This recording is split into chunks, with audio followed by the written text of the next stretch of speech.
Amen. Amen.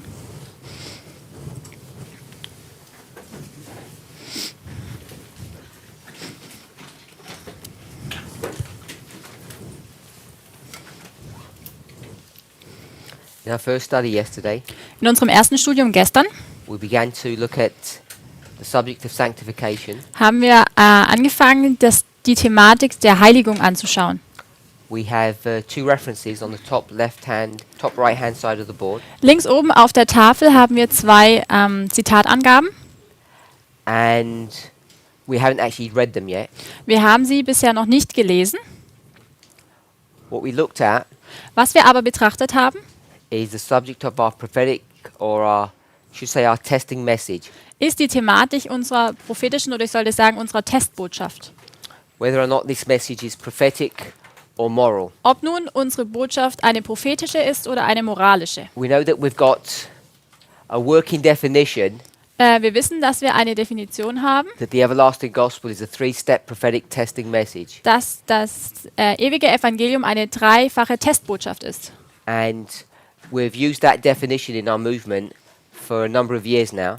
Wir haben diese Definition in der Bewegung schon einige Jahre genutzt. Not an inspired statement, it's a definition that was given to us by Elder Jeff. Es ist keine inspirierte Aussage, aber eine Definition, die uns durch Ältesten Jeff gegeben wurde. Now the term everlasting gospel comes from Revelation 14 verse 6. Der Begriff ewige Evangelium kommt aus Offenbarung 14. And in Second Selected Messages 106 paragraph 2, she says that this gospel message in Revelation is the same gospel message in Genesis 3:15. Und in Ausgewählte Botschaften, Band 2, Seite 106, Paragraph 2, sagt Ellen White, dass dieses Evangelium in Offenbarung 14 das gleiche ist wie in 1. Mose 3. And we went to Second Selected Messages 106 paragraph 2. Und wir haben auch dieses Zitat gelesen in Ausgewählte Botschaften, Band 2, Seite 106. And a key word that we picked up from that paragraph was the word promise. Und ein Schlüsselwort, das wir aus diesem Abschnitt herausgenommen haben, war das Wort Versprechen. And we began to explore the definition of promise. Und dann haben wir angefangen, die Definition von Versprechen anzuschauen. And basically the word promise Und grundlegend bedeutet Versprechen is connected to the availability of something that you don't currently have. ist, dass etwas da, was vorhanden ist, availability, etwas, das da ist, aber momentan noch nicht greifbar. It's either something that's going to happen in the future, Es ist etwas, das entweder in der Zukunft geschieht or it's something that would be available at the present, but you don't have it yet, oder dass etwas in der Gegenwart verfügbar ist, aber du hast es noch nicht. because there are some conditions to receiving this Denn da gibt es Konditionen, this thing that's being offered to you. um dieses Ding, was dir vorgelegt wird, zu bekommen. So someone gave the definition that a promise is actually a prophecy.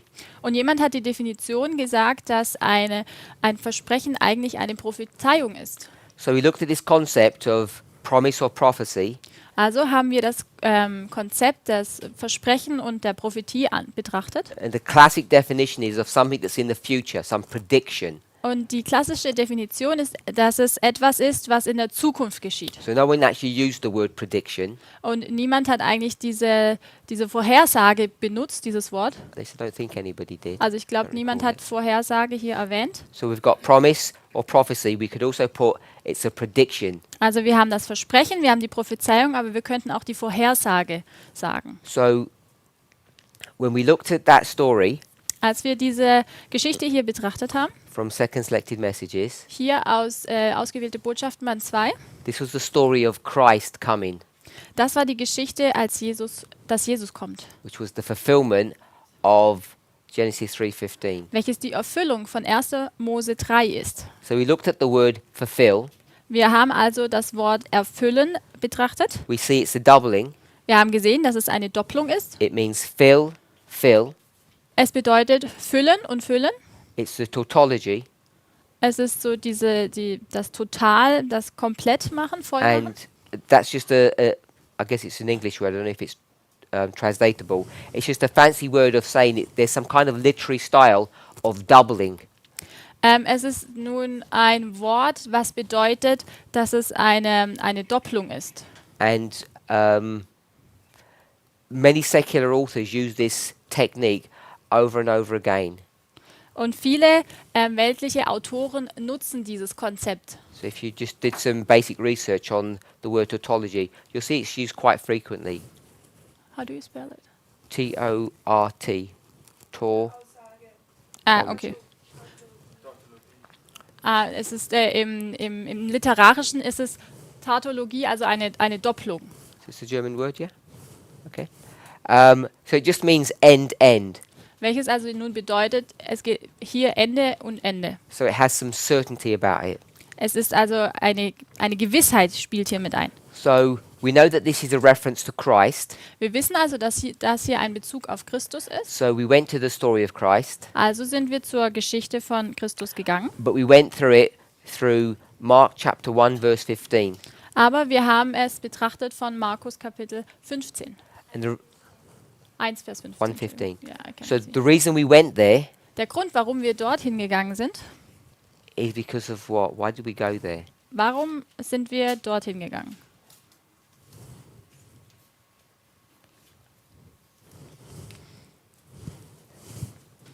Remind ourselves. Könnt ihr euch erinnern?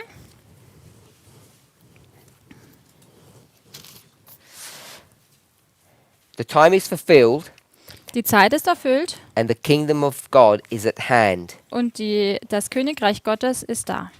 So it says the time is fulfilled. What does that mean? Es heißt hier, die Zeit ist erfüllt. Was bedeutet das? If we were just to take the word fulfilled in its simplest form to say end, Wenn wir nun dieses Wort erfüllen nehmen und dann einfach sagen, es kommt zu einem Ende, so Sue Ellen, what would that verse say, the first part of the verse? was würde nun der erste Teil dieses Verses aussagen? If I said the time is fulfilled, put that into plain English.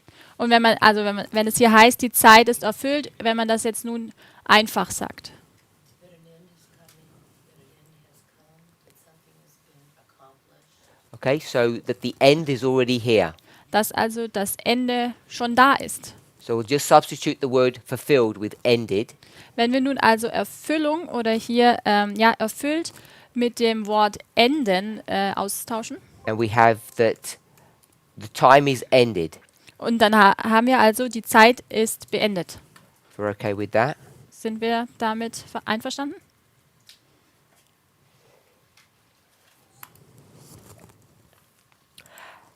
We saw when this is happening. Wir haben gesehen, wann dies hier geschieht. We went to chapter 1, verse 14, just the verse before. Wir sind zu dem Vers zuvor gegangen, Markus 1, Vers 14. And even though it's not perhaps clear, Auch wenn es vielleicht nicht ganz so deutlich ist, we know that this is the time period after the baptism, dann wissen wir, dass dies die Zeitperiode nach der Taufe ist, the temptation, die Versuchung, marriage at Cana. die Hochzeit von Kana. It's also after the first temple cleansing. Und es ist auch nach der ersten Tempelreinigung. In fact, it says this is when Christ leaves Judea and goes to Galilee. John has just died. Und es heißt ja also, Jesus ist nach Galiläa gegangen. Es war kurz nachdem Johannes gestorben war. So without proving it, Ohne das nun zu beweisen, we had the baptism, the cross, the stoning of Stephen, hier haben wir die Taufe, das Kreuz und die Steinigung des Stephanus. and we saw that we're here Und wir haben gesehen, dass wir uns hier befinden. in the period In dem Zeitabschnitt between the second and the third Passover. zwischen dem zweiten und dritten Passa. And we just stated that as a fact. We didn't prove that. Das haben wir als Fakt gesagt, aber wir haben es nicht bewiesen. So whatever time has ended, Welche Zeit auch immer zu Ende gegangen ist, there is actually no time that's ended here. Da When you see what's been referred to. da gibt es also eigentlich gar keine Zeit, auf die Bezug genommen werden kann, wenn man hier sieht, wo wir uns befinden. So we actually looked at what that time was referring to. Also haben wir uns betrachtet, auf was diese Zeit Bezug nimmt. Went to Daniel 9, Und dann sind wir zu Daniel 9 gegangen and we looked at verse 24 to 27. und dort haben wir die Verse 24 bis 27 angeschaut. We begin with 70 weeks, Und da beginnen wir mit den 70 Wochen, 69 weeks. die 69 Wochen, It's repeated in verse 26. welches in Vers 26 wiederholt wird. then verse 27 speaks about the last week or the 70th week. Und in Vers 27 wird von der letzten Woche oder der 70. Woche gesprochen. And it refers to the middle of the week. Und dann nimmt es Bezug auf die Mitte der Woche. So that's how we created this picture here. So haben wir hier dieses Bild kreiert. This is the 70th week, Das hier ist die 70. Woche, and it's divided into two parts. welche in 2 Teile geteilt ist. So 70 weeks, 70 Wochen also. we know is 490 years. Da wissen wir, dass dies 490 Jahre sind. So this time period is the 490 years. Diese Zeitperiode ist also die 490 Jahre. We've got end, Wir haben also hier Ende, Ende, which is fulfilled. welches bedeutet erfüllt. So the fulfilled actually ends here in Die- 34. Erfüllung endet also eigentlich hier in 34. And this is the 490 years. Und das hier sind die 490 Jahre. So when you go to Mark 1:15, Wenn man Markus 1, Vers 15 liest, we know that at this point here, the time has not been fulfilled, even though it says it.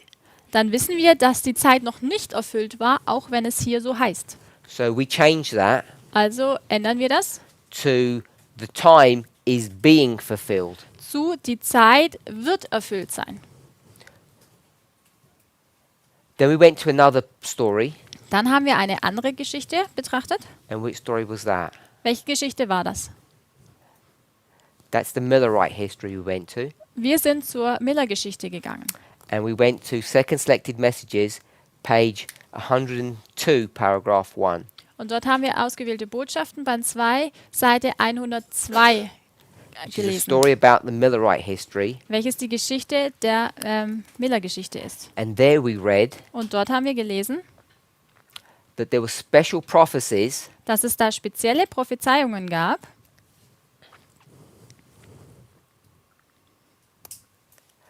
that were being fulfilled.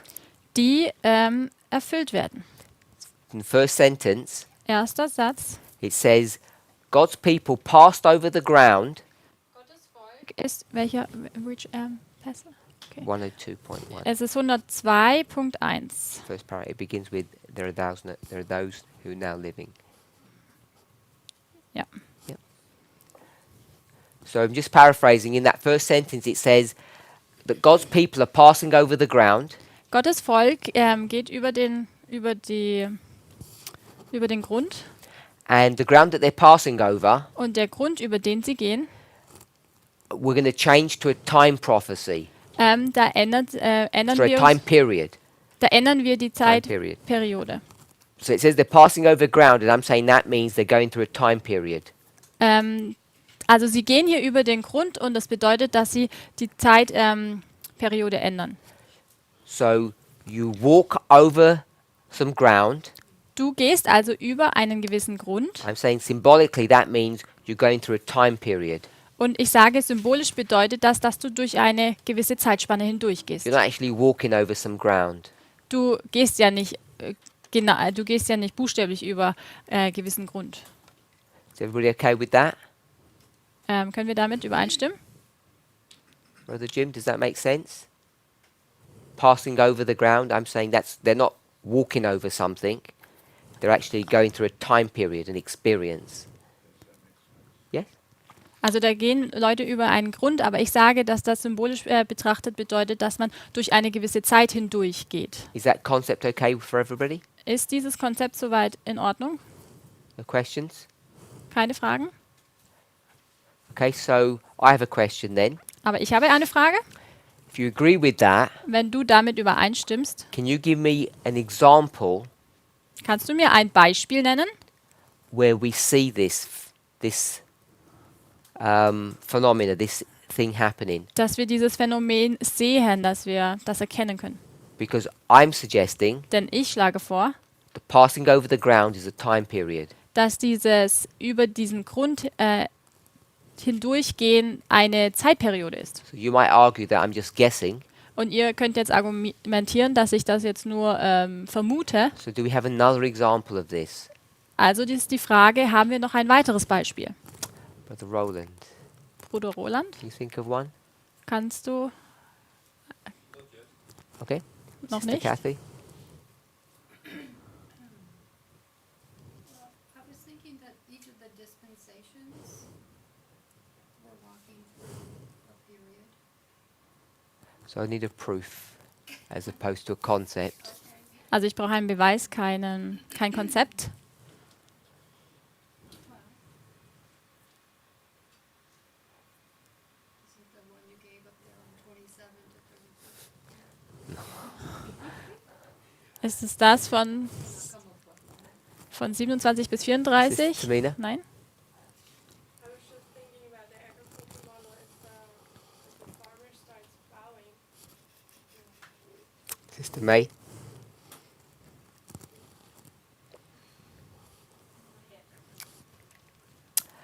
Sister Catherine? No.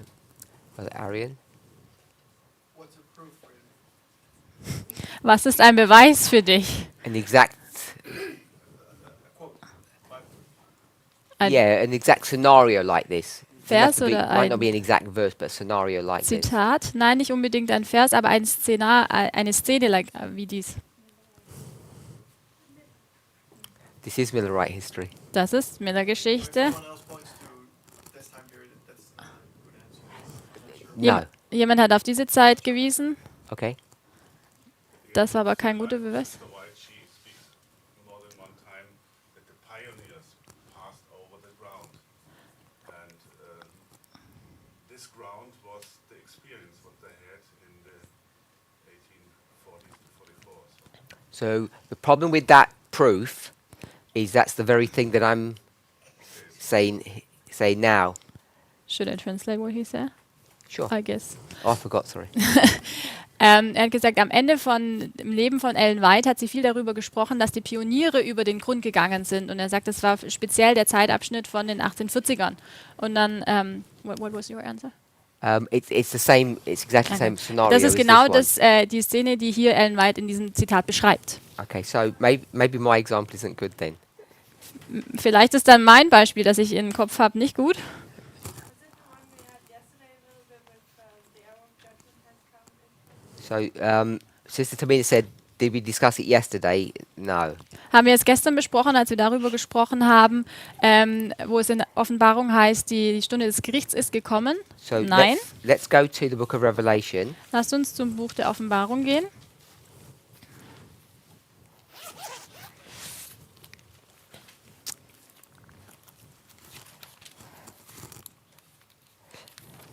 Brother Arian. Bruder Ayan. So we're in Revelation 17, Wir befinden uns in Offenbarung 17, verse 3. Vers 3. So I'll read it because of the mic. But before I read it, tell me why we've gone to verse 3. Bevor ich es nun lese, erzähl mir, warum wir zu Vers 3 gehen.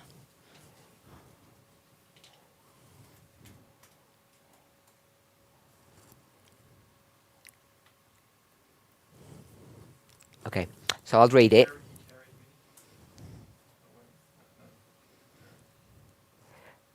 So he carried me away in the spirit into the wilderness, and I saw a woman sit on a scarlet-colored beast full of names of blasphemy, having 7 heads and 10 horns. Und er brachte mich im Geist in eine Wüste, und ich sah eine Frau auf einem scharlachroten Tier sitzen, das voll Namen der Lästerung war und 7 Köpfe und 10 Hörner hatte. Sister Kathy, Schwester. where's John been taken? Wohin wird hier Johannes gebracht? Which place? Welcher Ort? 1260? I asked which place. Welcher Ort? Okay, so now that you've done that, explain. Sie hat gesagt, die 1260. Erkläre nun, warum du das gesagt hast. What have you just done? Was hast du getan eben? It doesn't say anything about 1260 there. Hier heißt es nichts.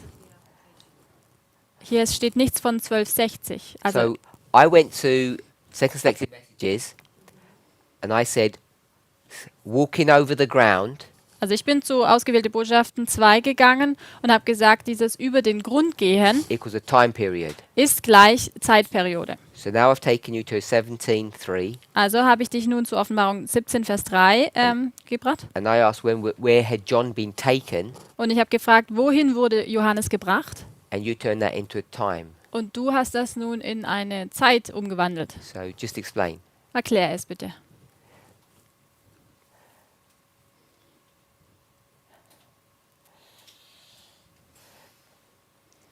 It's the right answer. I just want you to explain it to people what you did. Es ist die richtige Antwort, aber ich möchte, dass du erklärst, was du eben getan hast.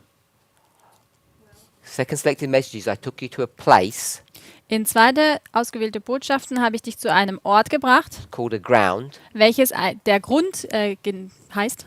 and I said that was okay. Und ich habe gesagt, dass dies eine Zeitperiode ist. You explain verse 3. Und nun erkläre Vers 3. So this is from 538 to 1798, is that what you want? There's no time in this verse, In diesem Vers ist keine Zeit beschrieben. so you need to take me through the steps that you're going through. Also erklär mir nun die Schritte, die du gemacht hast. Teach us what you just did. Erkläre oder lehre uns, was du eben getan hast.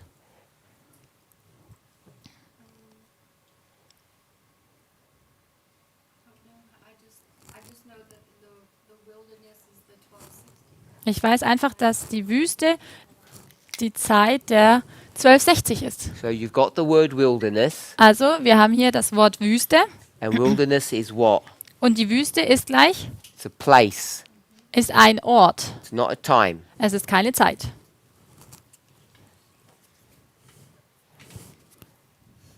So you've gone from a place Also bist du von einem Ort to a time. zu einer Zeit So gegangen. I'm just asking how you do that. Und ich habe gefragt, wie hast du das gemacht? So we've got the answer to my original question. Wir haben also die Antwort zu meiner ursprünglichen Frage. Give me an example Gebt mir ein Beispiel. that we can take a place, a ground, and turn it into a time. Gebt mir ein Beispiel dafür, dass man von dem Grund, einem Ort, das umwandeln kann in eine Zeit.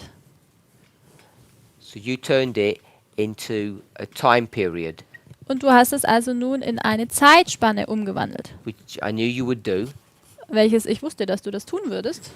Obviously, that's why we went there.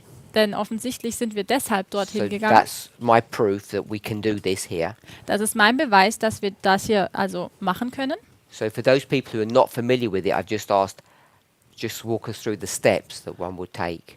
Und für diejenigen, die damit vielleicht nicht so vertraut sind, habe ich dich nun gebeten zu erklären, wie du darauf kommst.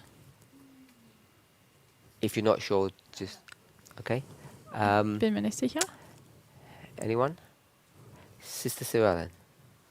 Well, when he was taken to that place, he saw a woman sit upon a scarlet-colored beast, and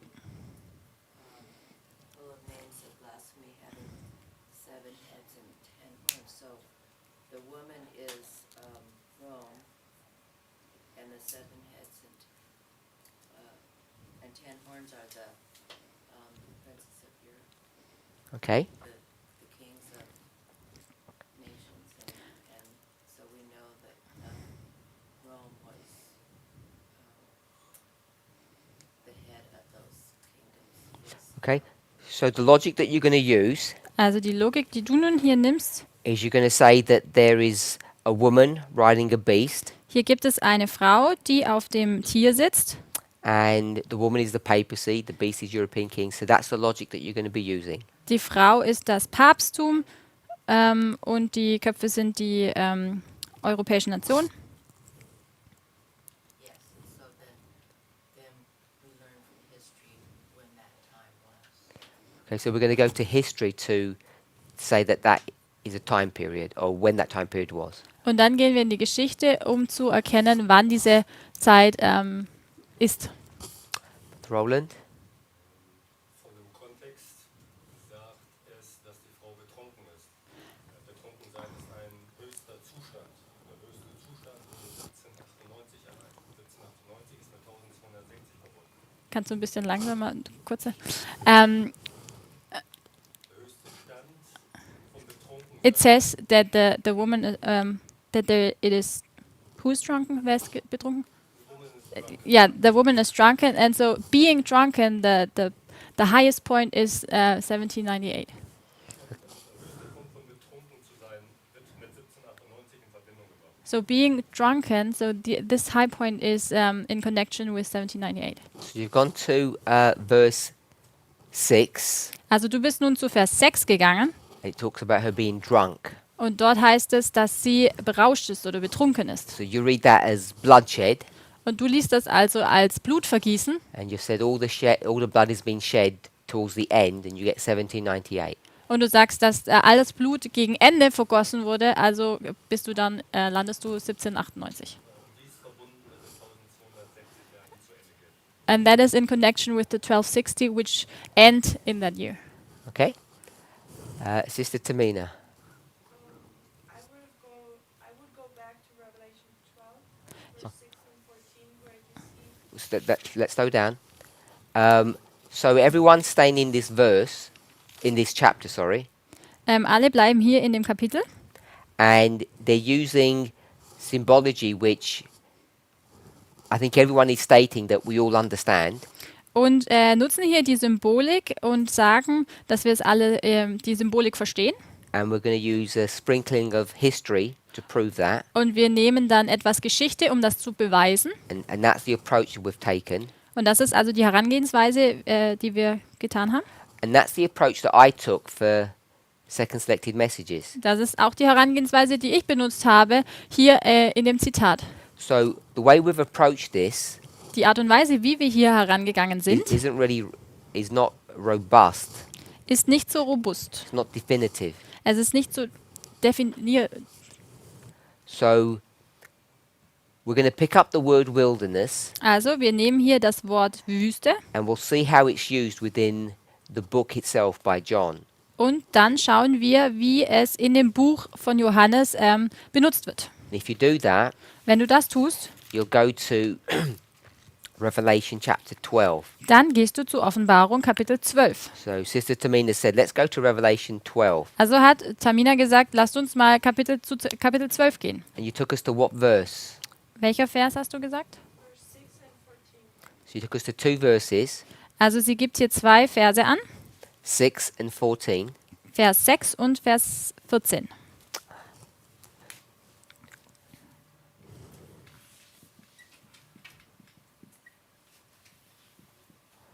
And if you look at those two verses, Und wenn du diese 2 Worte, diese 2 Verse betrachtest, they're basically a repeat and enlarge. ist das grundlegend eine Wiederholung und Erweiterung. Verse 6. Vers 6. The woman fled into the wilderness. Die Frau floh in die Wüste. And it says it's a place Also hier heißt es, es ist ein Ort, that God had prepared for her.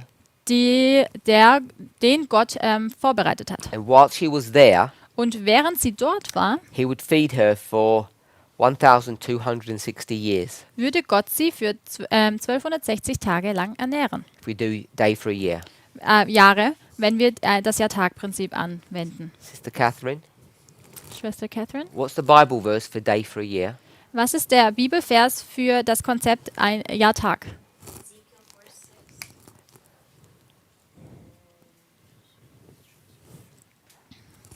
Without looking.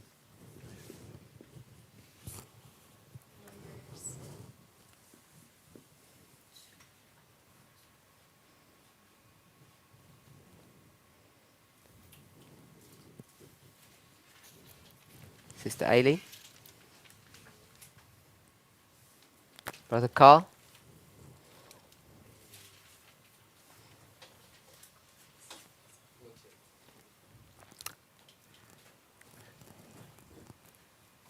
You know?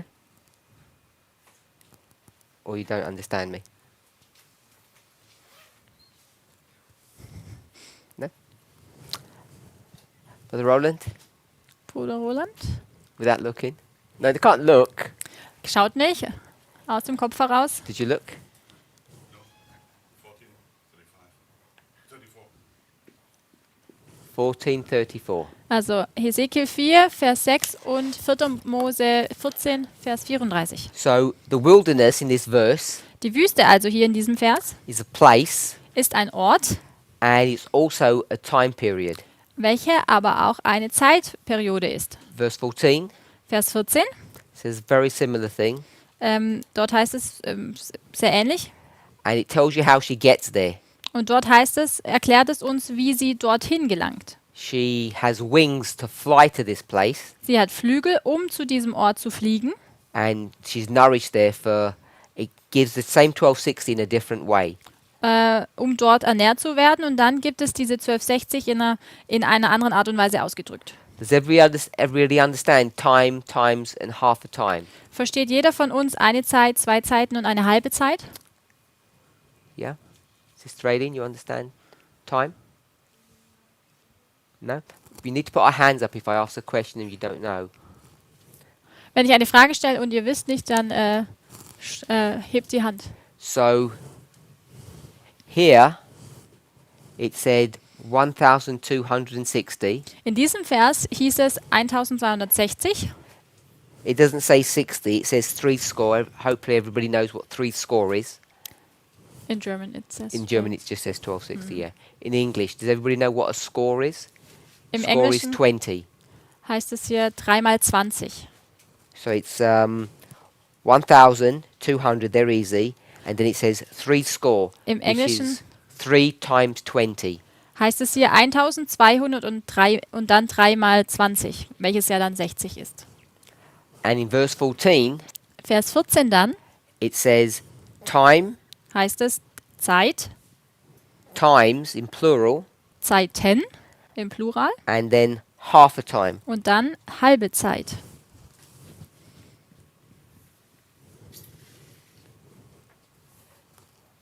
So we could look to other Bible verses because some other Bible verses say this in a slightly different way. Wir könnten noch weitere Verse anschauen und da heißt es dann auch in etwa so. But we have time, then the plural version of time, and then half of a time. Also wir haben Zeit, dann die Plural, Zeiten und dann halbe Zeit. And if you go to a dictionary Und wenn man dann zu einem Wörterbuch geht and you see what that word means, und dann erkennt, was dieses Wort bedeutet, it can have various meanings. dass es nämlich verschiedene Bedeutungen haben kann. It can just mean a period of time, Es kann nur eine Zeitperiode meinen, but one of the definitions in that word aber eine der Definitionen dieses Wortes is a year. ist ein Jahr. So I said you can go to a dictionary. Also ich habe gesagt, geht zu einem Wörterbuch So if we went to a Greek dictionary, und wenn wir nun zu einem griechischen Wörterbuch gehen, someone würden, tell me this word time, what is the number? dann sagt nun mir einer, was ist denn die Nummer für dieses Wort? Sister May, what is that number? Do you know how to find it? Weißt du, wie du die Nummer finden kannst? Do you understand what I'm talking about? Verstehst du, worüber ich spreche? So you don't have the software on your computer? Hast du also keine Software in deinem Computer dafür? You don't have a Bible software? Hast du keine Bibelsoftware? Okay. Sister Sue Ellen? Do you know what the number is? Weißt du, was die Zahl ist? No, it's the Greek coding. Dieser griechische Code dafür. Do you know how to find it? Weißt du, wie du es finden Nein. kannst? You don't have the software on your phone? Or you do and you don't know how to use it?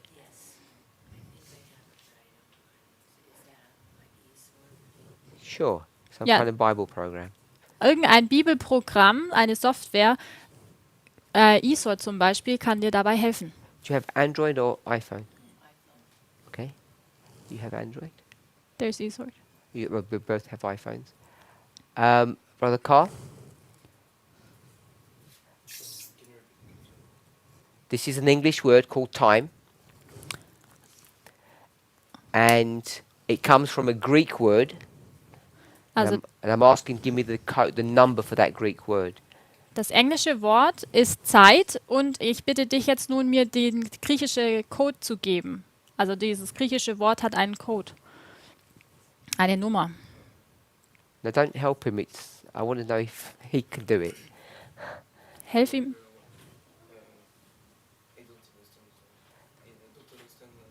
You don't understand the question that I'm asking? Verstehst du die Frage nicht, die ich stelle? Okay. Is that because of the English, or you just don't understand? Okay. Sister May, the number?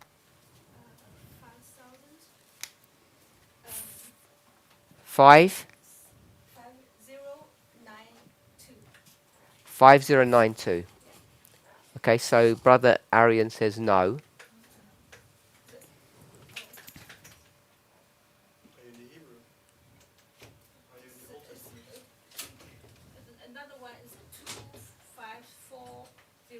This one correct one. I have two in the Bible. Number? 2540. Also die Zahl ist 2540. Okay, so they said yes to that. So we okay with that, Sister Kathy? Yeah? So the number is 2540. Die Zahl ist 2540. I don't really care about the number, I just wanted to know who can actually find that. Mir ist die Zahl jetzt nicht so wichtig. Mir geht es darum, zu sehen, wer damit umgehen kann, wer diese Zahl überhaupt finden kann, dieses griechische Wort. So can you put your hands up if you have no idea how they did that? Bitte haltet eure Hände hoch, wenn du nicht verstehst, wie sie darauf kommen. Sister Aidan, you don't know? Oh, okay, so you know how to do it, you just don't have your computer with you. Okay, du weißt, wie es Catherine? geht, aber du hast deinen Computer nicht mit dir. Okay? So what we want to try to do is, we all want to try and get a Bible software on our phones or bring our laptops. Was wir nun versuchen möchten, ist, dass jeder von uns eine Bibelsoftware entweder auf dem Handy hat oder auf dem Computer und dabei hat. And if you don't have the software on your phone or your laptop, you need to speak to Und falls du die Software nicht auf deinem Handy oder Computer hast, dann sprech mit. you can speak to me and I'll pass you on to someone or help you myself. Dann, ja. So everyone should have access to Ellen White's writings and a functioning Bible software. Also jeder sollte Zugang haben zu den Schriften von Ellen White und eine Bibelsoftware haben. So you had 2 hands up. Everyone else knows how to do this? Ich hatte nur 2 Hände hier oben. Weiß jeder, 3, wer es geht? 3? 4. No, I know. Do you think we could have one class, 1 hour or something, where we just sit down and you demonstrate how it works? Yeah, Elder Tess and myself find that we have to do that. So I think we've already programmed that in. We'll need more than one class. Also wir werden ins Detail auch mal noch erklären, wie das funktioniert mit dieser Bibelsoftware und diese Okay, Zahlencodes zu so finden. the word, if you check it, Wenn du also nun dieses Wort suchst, means some time period, dann siehst du, dass es bedeutet, dass es eine but it Zeitperiode can ist, also mean a year. aber dass es auch ein Jahr bedeuten kann. So time equals year. Also Zeit ist gleich Jahr And then you have to do a bit of digging, und dann muss man etwas graben and you see that a year und dann sieht man, dass ein Jahr is 360 days. 360 Tage sind. You're okay with that? Können wir damit übereinstimmen? So again, we're not going to prove that, but you can go into some Bible verses to prove that. Das werden wir jetzt nicht beweisen, aber du kannst gewisse Bibelverse nehmen, um es zu beweisen. So we've got one time, Also wir haben eine Zeit and then it's times in the plural. und dann haben wir Zeiten im So- Plural Call that 2 times und wir nennen das 2 Zeiten and half a time, und eine halbe Zeit, which is 3.5 times. welches dann 3,5 Zeiten gesamt sind. So it's 3.5, Also sind es 3,5 and the time is 1 year is 360 days. und also Zeit ist ja ein Jahr, also 360 Tage. And if you do that maths, Und wenn du dann das zusammen you get multiplizierst, 1260. dann kommt man zu den 1260. Why do we say automatically that times is 2 times 360? You can also say 20 times 360. It's only plural, and we make 2 times out of it. Yes. Also die Frage ist, warum, wenn jetzt hier Zeiten im Plural stehen, warum machen wir dann 2 Zeiten daraus und nicht vielleicht 20 Zeiten? Sister Kathy? The question is, why do we make it 2 and not 3 or 4? Warum machen wir 2 Zeiten und nicht 3 oder 4 daraus?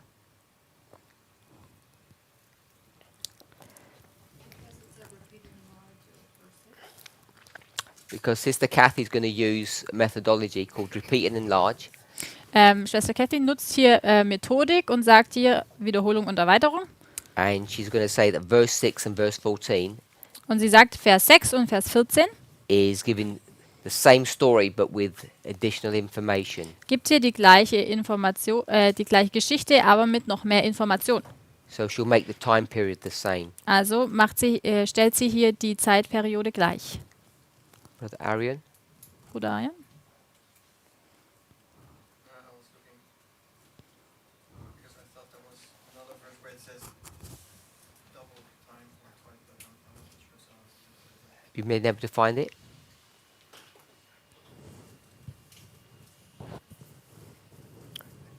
You had your hand up?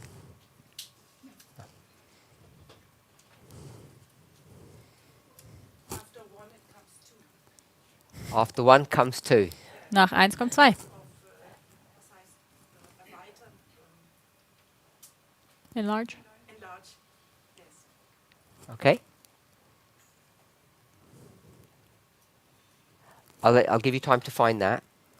Ich gebe dir nun Zeit. So Sister den Kathy Vers zu using finden. repeat and enlarge. Schwester Kathy nutzt Wiederholung und Erweiterung. I think that's a simple and valid response. Ich denke, das ist eine einfache und auch gute Antwort. Enough? You can enlarge it 10 times. Not automatically 2 times. No, when you enlarge, she didn't mean enlarge the number. Wenn es heißt erweitern, dann meinte sie nicht die Zahl erweitern. She meant enlarge the verse. Sie meinte hier diesen Vers. She says verse 6 Sie, is sa verse 14. sie sagt, Vers 6 ist gleich Vers 14.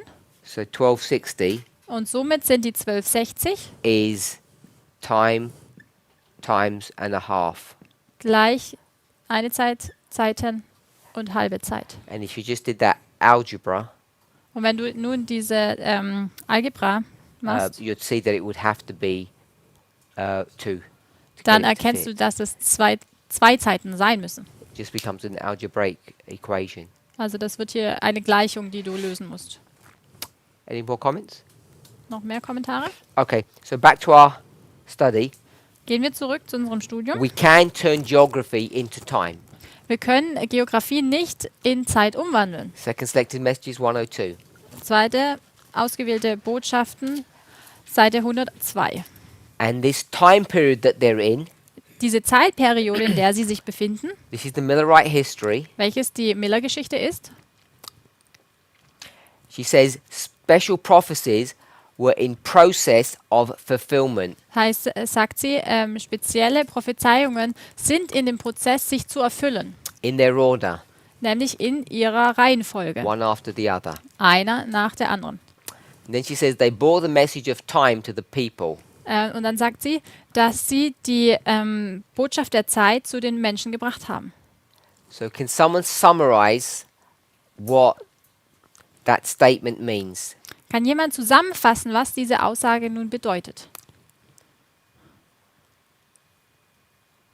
The people that are living when this statement's written, Die Personen, die leben, als diese Aussage geschrieben wurde, they were living sie lebten in a time period in the past which was 1798 to 1844. That's the reference that she's speaking of. lebten in der Zeitperiode von 1798 bis 1844. Auf diese Zeitspanne nimmt sie Bezug hier. When they studied Daniel and Revelation, they received great light.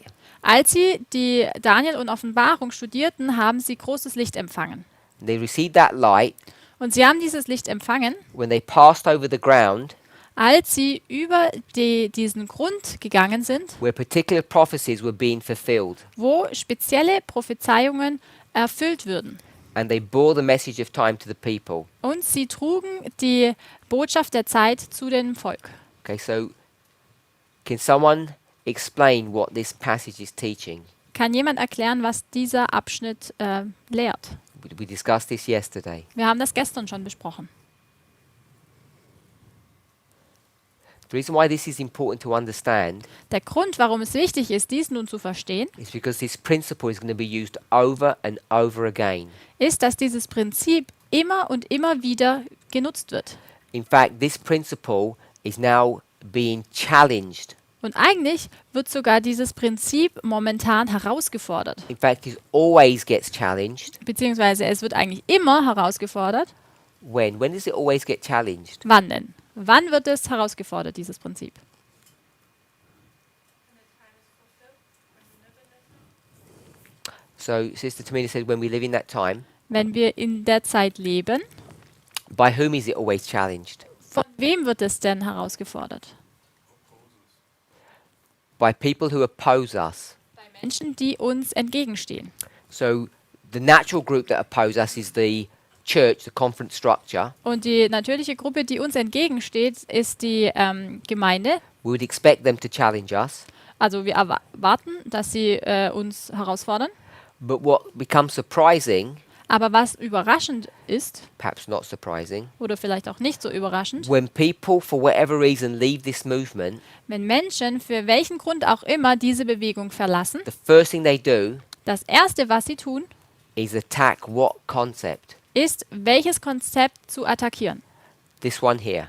Dieses hier. They attack the concept Sie attackieren das Konzept, that's brought to view in these sentences, das hier in diesen Sätzen da erklärt wird. Danke. So instead of me giving you the answer, Und ich gebe euch also hier die Antwort. you need to have a working knowledge of what they're attacking. Aber ihr müsst ein Wissen darüber haben, was sie denn attackieren. So each of us Jeder also von uns should be able to go to this passage and understand what it's teaching us, sollte zu diesem Abschnitt gehen und verstehen können, was hier gelehrt wird. so that we can understand Dam what the attack that people are making against us. damit wir verstehen, was eigentlich der Angriff der Menschen gegen uns ist. You'll hear many attacks, especially nowadays because of FFA. Und ihr hört viele Attacken, viele Angriffe, vor allem nun jetzt mit FFA. But it's not a new issue. Aber es ist kein neues Thema. Whether it's Path of the Just, Tree of Life, Sein- individuals, Seien es Path of the Just, Tree of Life oder auch Individuen. always the same story. Es ist immer die gleiche Geschichte. It's always the same attack. Es ist immer die gleiche Attacke. So I'm saying, Ich sage also, without proving it, ohne zu beweisen, that the attack is always based upon the same principle. It's just a repeating theme. dass der Angriff immer die gleiche Thematik ist. Es ist immer ein wiederholendes Thema.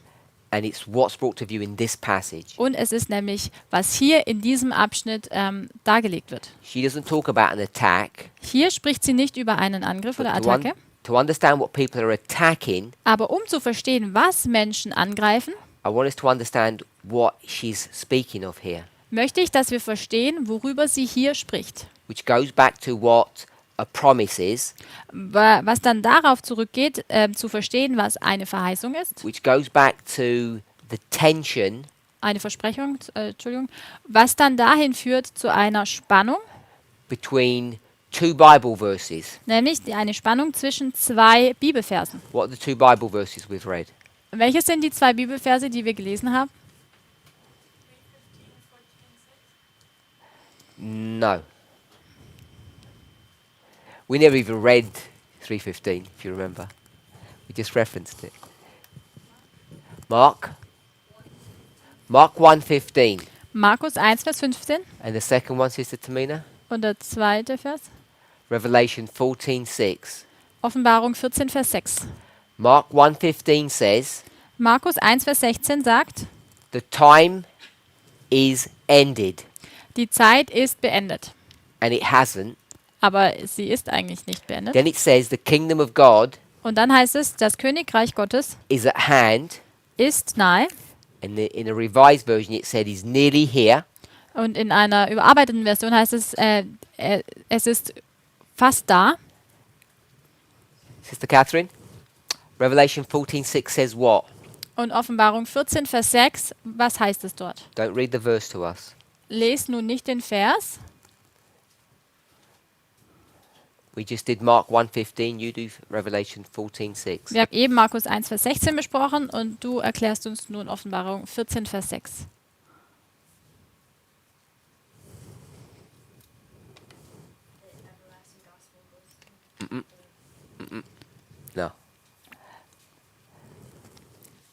What's the important word, Brother Roland? Was ist das? Revelation 14, verse 6? 7. Sorry, 7. I keep on doing Entschuldigung, that. Vers 7 meine ich. Offenbarung 14, Thank Vers you. 7. Sorry? Good. The hour of his judgment Die Stunde des is Gerichtes. Okay? Die Stunde des Gerichtes ist gekommen. So we have the same dilemma. Also hier haben wir das gleiche Dilemma. Let me put that on the board.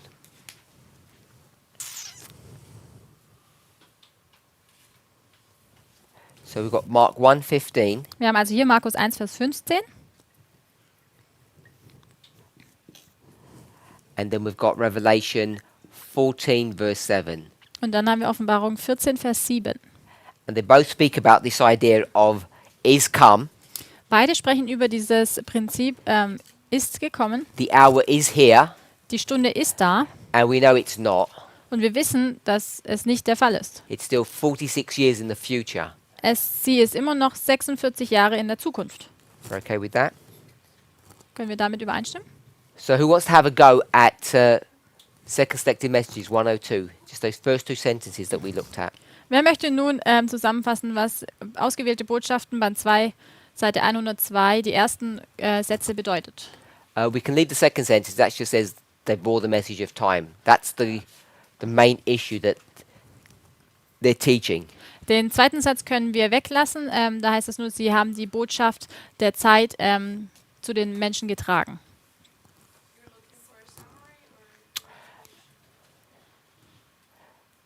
or An explanation. Also Erklärung, nicht Zusammenfassung, sondern ich möchte eine Erklärung diese. What part of the paragraph from the beginning? Just the first sentence. Den ersten Satz von dem Abschnitt. And the first part of the sentence we aren't really interested in. Und im ersten Teil des Satzes sind wir auch nicht so interessiert. It just says the people who experienced it are still alive, so you can ask them. Es heißt hier nur, dass diejenigen, die es erfahren haben, sind noch am Leben. Also du kannst hingehen und sie fragen. They found great light in the books of Daniel and Revelation, Sie haben großes Licht in den Büchern Daniel und Offenbarung gefunden. so it's from there. Und ab jetzt, As they passed. als sie über From den, that point. als sie über den Grund gingen, So explain in diesem your Punkt. own words what is going on, what is being portrayed here. was wird hier beschrieben? Also erkläre es in deinen eigenen Worten.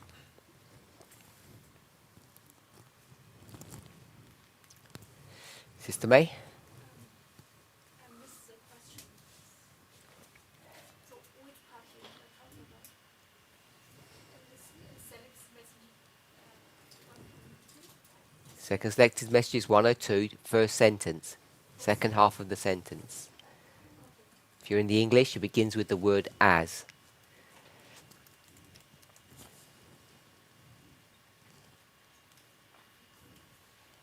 What question again, sorry? So I'll ask someone else the question. So when you get the answer from them, you'll be able to pick up. Who wants to have a go? Brother Arian. So as they passed over the ground, meaning as they were living in a time period where special prophecies were in process of fulfillment. So they were living in a time period and they realized that certain prophecies were soon to come to an end, or certain prophecies were pointing to their time period. Okay, so try and give me one option. Versuche mir nur eine Option zu So geben. I'm going to try and draw what you tell me. So they're living in a time period. They live in a time period and they realized that Can you give me the time period? Sie leben also in einer Zeitperiode. Gib mir bitte die Periode. 1798 to 1844. 1798 bis 1844. So they're living in this time period. Sie leben also in diesem Zeitabschnitt. Which bit is that? Sorry. Which bit is that where it says they're living in this time period? Welcher Teil ist es, wo es heißt, dass sie in dieser Zeit leben? Okay, so they passed over the ground means they're living in this time period. Wenn es hier heißt, sie gingen über diesen Grund, dann bedeutet das, dass sie in dieser Zeit lebten. Okay? And they realized that certain prophecies in the Bible point to the time where they are living. So, can you be a bit more specific? There are special prophecies in the Bible that end in their time period. Okay? So, prophecies in the plural, Prophezeiungen im Plural. okay? And you said certain prophecies that you said something? That would point or that would end in their Okay, so you picked the word end. Okay? So, or would lead down to. is this what you're saying? Or am I drawing it wrong? Zeichne ich es korrekt, wie du es sagst? Is that what you meant? Es ist so, wie du es meintest? I guess there's one leading down to 1798, but yeah, that's what I mean.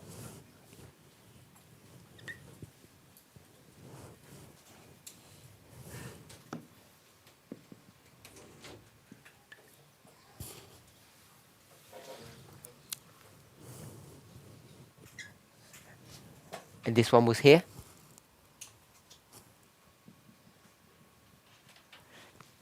Okay, so if you just recap, Wenn du nun if wiederholst. you read the portion and then give the explanation.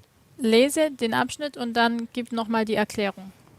As they passed over the ground, meaning they live in a certain time period. So this picture here where the person is in this time period passing over the ground, Also die Person hier in diesem Bild, die sich hier in dieser Zeitabschnitt befindet, bedeutet, dass sie über den Grund geht.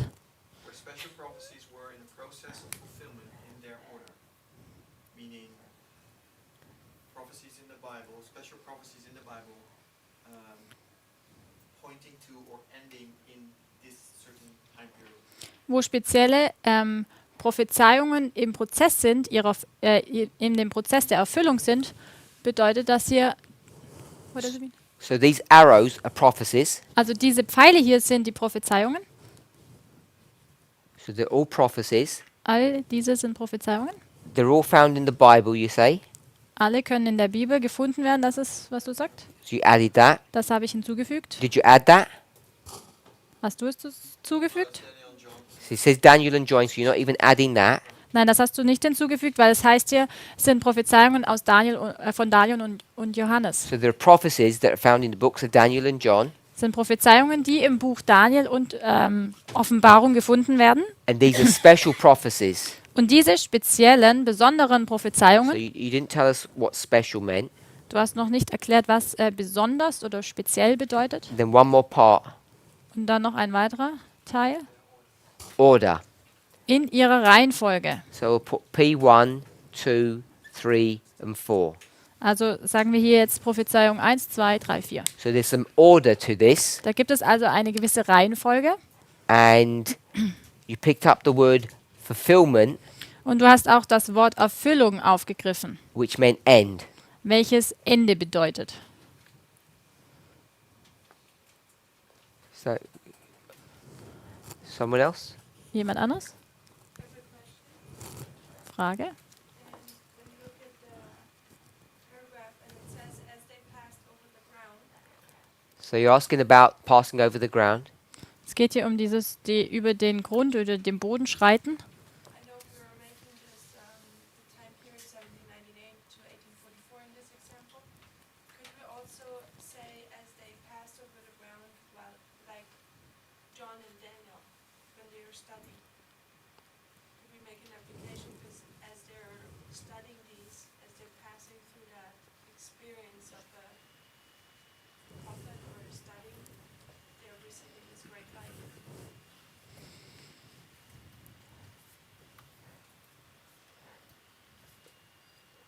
Can you just simplify your question?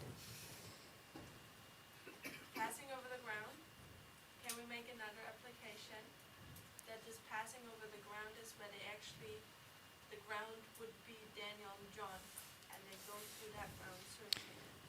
Also die Frage ist, ob dieses über den Boden schreiten auch bedeuten kann, dass dieser Boden das ist, wo Johannes und Daniel lebten. Different from that it's just the time period they live in. So it's the time period that John lived in. No, that it's not time, but rather the book. Dass es nicht Zeit ist, sondern das Buch. So they're going through the book, the prophecies, they're studying it. Because you can live in that time, but it doesn't mean that you have the great light. You have to go and search within Daniel and John. So that means you can search within Daniel and John in any time period. Yes. Also es würde bedeuten, dass du im Buch Daniel und Offenbarung suchen kannst, egal zu welcher Zeit. So why did they not do this 50 years before or 50 years later? Warum haben sie es dann nicht 50 Jahre zuvor oder danach gemacht? You can always study Daniel and John. It just depends if you get the great light from God.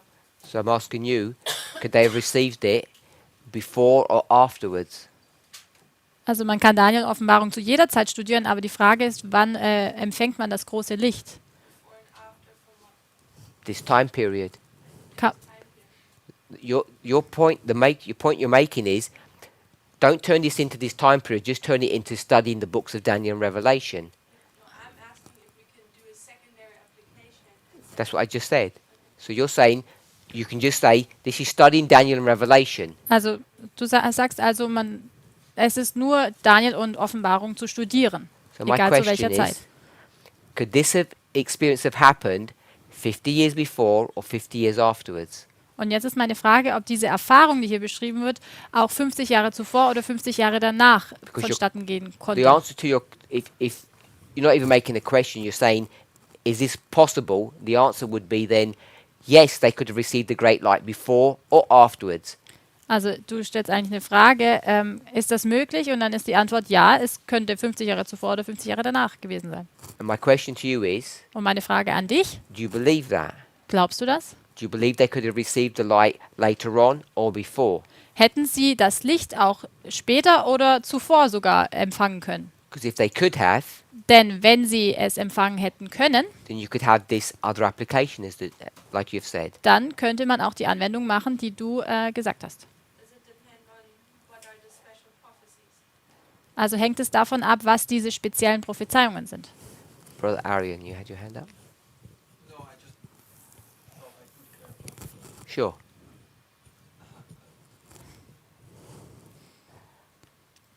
I think what she says is, if you read the sentence, it says, in studying the prophecies of Daniel and John, meaning, as they pass over the ground, that it's kind of like a repeated and large or something. I think she wants to make that point. Yes, so I picked up that point. Okay, yeah.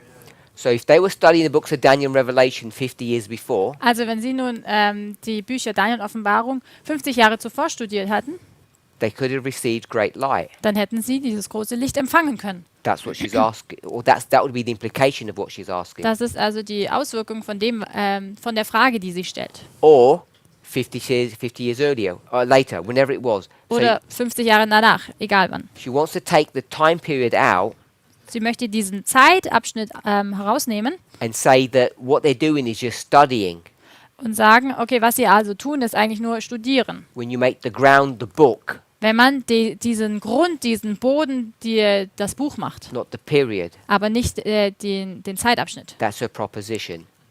Das ist ihr Vorschlag. So my question is that a viable proposition? Ist das nun ein standhafter Vorschlag? You. You're saying you don't know, I presume, hence you're asking the question. Okay, so I guess if you could do that or not, it would depend on what are the special prophecies. Because in Daniel and John there are many prophecies, but when you go to the second sentence, it's like a repeat and enlarge where it says the message of time. So wouldn't it refer to that the special prophecies are time? Also ich würde vorschlagen, dass es abhängt von, was diese besonderen Prophezeiungen sind.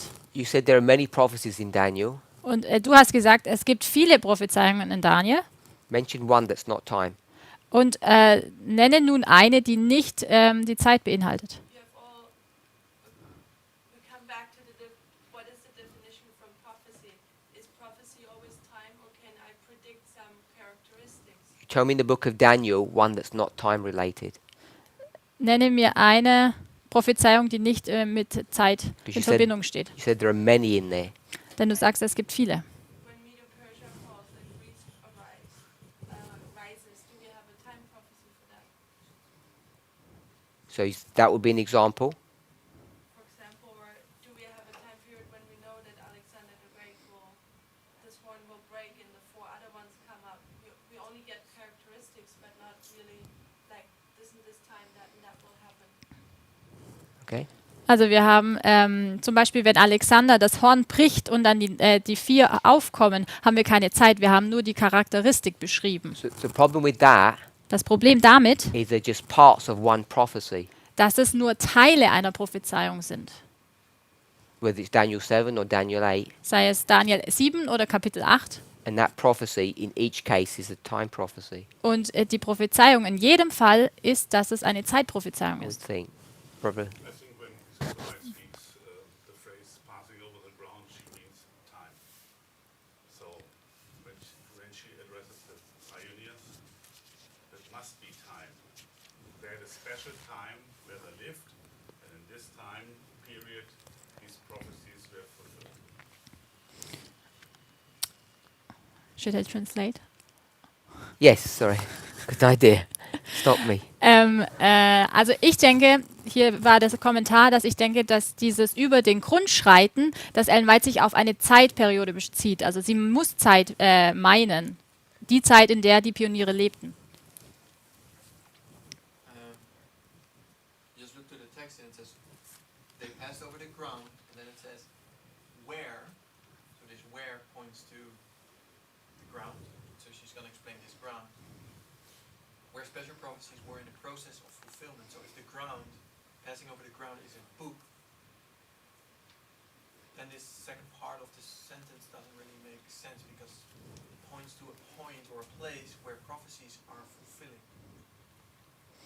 That would be my comment or answer to the suggestion that the ground is a book, studying the book.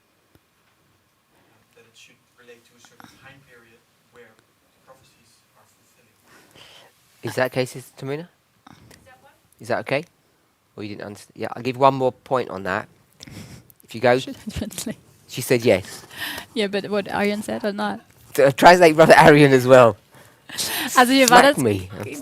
Hier war das Kommentar, dass wenn man im Satz weiterliest, dass dieser Grund, wo spezielle Prophezeiungen im Prozess der Erfüllung sind, dass eigentlich der Satz dann erklärt, dass der Grund nicht das Buch sein kann. Soweit, ja. Daniel 12. Ich gebe noch ein weiteres Beispiel, Daniel Kapitel 12. Verse Vers Daniel 12, verse 9. Vers 9. Daniel 12, 9. Sister Kathy, have you been keeping up? Explain with this evidence, if you see it as evidence, why to Sister Tamina the answer to her question. Bitte erkläre diesen Vers in Bezug auf Taminas Frage, als dass dieser Vers ein Beweis ist. Why can't the ground just be the books of Daniel and Revelation? Warum- The study of those books. Warum kann der Grund nicht nur dieses Studium der Bücher Daniel und Offenbarung sein? My understanding is because there's special prophecies, and Daniel was unsealed at a certain time. So, Mein Verständnis ist, dass es spezielle Prophezeiungen sind, die nur zu einem gewissen Zeitpunkt entsiegelt werden. and the sentence says, as they passed, so they were walking currently in events that were in the process of their fulfilling. And it reminds me of the light shines while you walk over the She needs hillside. translate. Und der Satz heißt ja, während sie über den Grund schritten, also ist es ein Fortschritt, ein kontinuierliches Schreiten im Licht. So as they walk over the ground, they're receiving great light from their study, Also während sie schreiten, bekommen sie das Licht in ihrem Studium. which then gives them light to look to the past and to the future. welches ihnen dann Licht gibt, welches sie in die Zukunft schauen lässt und auch zurück in die Vergangenheit. So,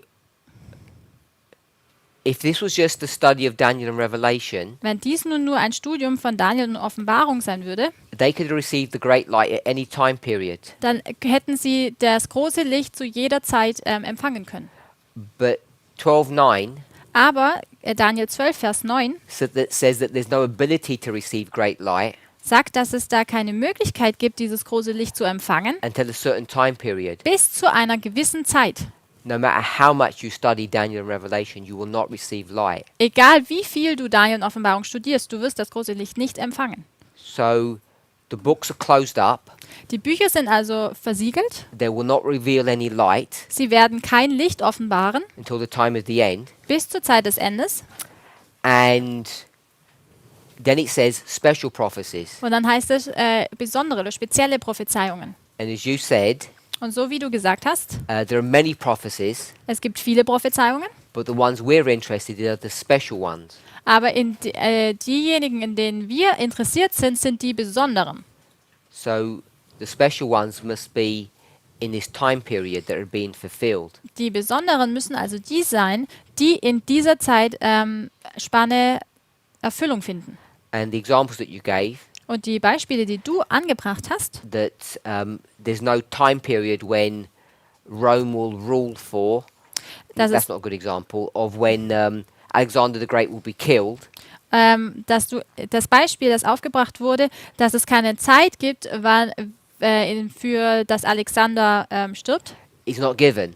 das wird nicht, das wurde nicht gegeben. Es wird keine Zeit gegeben. But that's not the special prophecy, Aber das ist nicht diese besondere, spezielle Prophezeiung. because the special prophecy Denn diese besondere Prophezeiung happens when great light is given. geschieht dann, wenn großes Licht gegeben wird. And I'd argue that the great light can't be given until the book is unsealed. Und ich behaupte oder argumentiere, dass dieses große Licht nicht gegeben wird, bis das Buch entsiegelt wird. So it's not just a study of the book itself, Es ist also nicht ein Studium da von dem Buch selbst, because that ground, those words, denn dieser Grund, diese Worte had been studied for decades before wurden, and decades afterwards. wurden schon Jahrzehnte zuvor und Jahrzehnte danach studiert. But it's only when they passed over a special ground or a time period that they received the great light. Aber es ist nur, wenn sie über diesen speziellen Grund schreiten, also in dieser Zeitperiode sind, dass sie dieses große Licht empfangen. And she says when that is. Und sie sagt auch, wann das ist. It's when these prophecies are coming to their end. Ist nämlich, wenn die Prophezeiungen ihre Erfüllung finden, zum Ende kommen. In Daniel 9, In, 12:9, in Daniel 12, Vers 9, it says that they can't happen, that great light, until a time period or an event. das große Licht kann nicht geschehen bis zur Zeit des Endes. Good. So, does anybody want to comment or explain this passage in a slightly different way? Möchte noch jemand diese Passage in einer anderen Art und Weise erklären Or in their own words? oder in ihren eigenen Worten? Sister May. Daniel Buch ist versiegelt bis zur Zeit des Endes. The book of Daniel is sealed until the time of the end, Das ist dann 1798. which is 1798. Und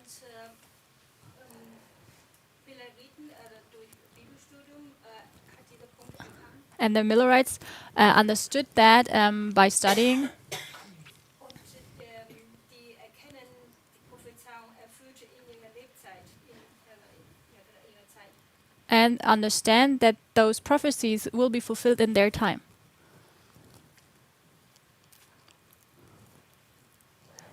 Sister Suellen, could you tell us how you understand this passage in your own words from Second Selected Messages 102, the first sentence?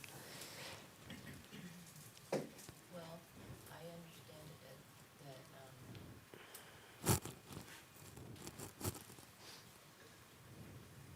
that it has to be during the time that that the prophecy is going to be fulfilled, that the light shines Also ich verstehe, dass es in der Zeit sein muss, wo die Prophezeiungen ihre Erfüllung finden. Das ist die Zeit, wo das Licht scheint. And in this case, it was special ones in Daniel couldn't be fulfilled until the book was unsealed. Und diese speziellen Prophezeiungen konnten nur dann ihre Erfüllung finden, wenn also Daniel das Buch geöffnet ist. We haven't gone through the rest of the paragraph. It's important. Wir haben noch nicht den Rest des Abschnittes gelesen, welcher aber wichtig ist. So what I want us to see, Was ich also möchte, dass wir whether erkennen, you go to Millerite history sei es, dass du zur Miller-Geschichte gehst or Christ history, oder zur Geschichte von Christus, the target is that you want to get to here. das Ziel ist, dass du hier ankommen möchtest. This is, I'll get this right now. Revelation 14 verse 7. Welches nämlich Offenbarung 14, Vers 7 ist. The hour of his judgment is come. Die It's Stunde here. seines Gerichtes ist gekommen, es ist hier. But they're making this claim back here. Aber sie stellen die Behauptung schon hier vorne. They're saying the hour of judgment is here. Aber sie sagen, die Stunde des Gerichtes ist hier. Die And it Stunde hasn't ist hier arrived yet. und ist noch nicht angekommen. And Christ is saying exactly the same thing. Und Christus sagt genau das Gleiche. The time is fulfilled, Die Zeit ist erfüllt, but it's fulfilled here. aber die Erfüllung ist hier. It's not fulfilled here. Es ist nicht hier erfüllt. So, how do you know Wie weißt du also, that the time is fulfilled here? dass die Zeit sich hier erfüllt? How can you know? Wie kannst du das wissen? So, you could argue Dann könntest du argumentieren, because you have a time prophecy that takes you there. wir haben eine Zeitprophezeiung, die uns dorthin bringt. So, this one here Diese hier is the 490 years of Daniel 9, sind die 490 Jahre von Daniel 9. and this one is what? Und diese hier ist welche? From Die 2300 aus which Bible? Verse. Verse 13, 14. Good. Daniel 8, Vers 14. So, we have a time prophecy for this one Wir haben also eine Zeitprophezeiung hierfür and a time prophecy for this one. und eine Zeitprophezeiung hierfür. And how can you be certain Wie kann man also nun gewiss sein, that what you're predicting is going to happen? dass das, was du vorhersagst, auch eintrifft? How can you know Wie kannst du wissen, that you will come to the end here dass du hier zum Ende gelangst or you'll come to the end here? oder hier zum Ende? How can you be certain of that? Wie kannst du Gewissheit darüber haben? Sister Aileen?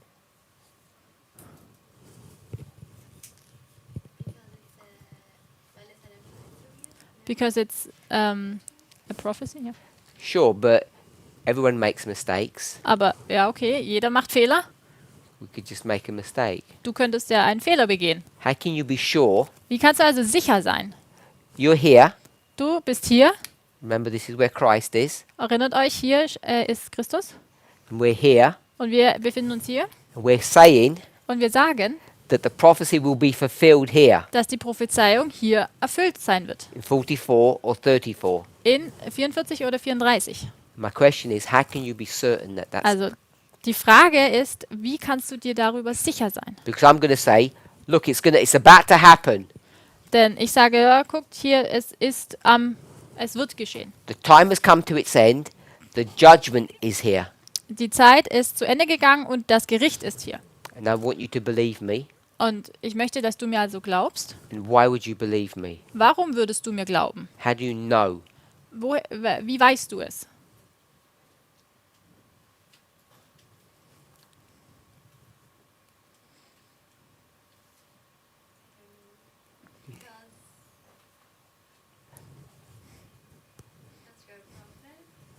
Weil du ein you just Prophet sound- I bist. So I've just got a prophet badge here, and you say, "Oh, looks like a nice prophet." I'll believe what they say. Ich habe also hier eine Aufschrift, ich bin Prophet und deswegen sagst du, ach schön, ich glaub dir. Okay, so let me ask you another question. Eine weitere Frage? I don't mean this in any kind of bad way. Und ich meine das hier jetzt in keinster Weise böse. You've got two people. Du hast zwei Menschen hier. Prophet 1 and prophet 2. Prophet Nummer 1 und Prophet Nummer 2. Which one are you going to believe? Welchem glaubst du nun? So this is me, Das bin ich and this is Elder Jeff Pippinger. und das ist ältester Jeff Pippinger. Because we're prophets, you're going to believe us. Wir sind Propheten, du glaubst uns. That's what you said.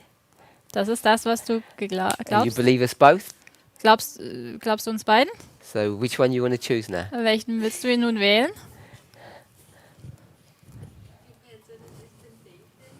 Es kommt auf den Zeitabschnitt drauf an, auf die Dispensation. Okay, the dispensation we're living in Die Dispensation, in der wir leben, is the time of the end ist Zeit des Endes to the shut door. bis zur geschlossenen Tür. And we're not at the shut door yet. Und wir befinden uns noch nicht Hasn't an der arrived geschlossenen yet. Tür.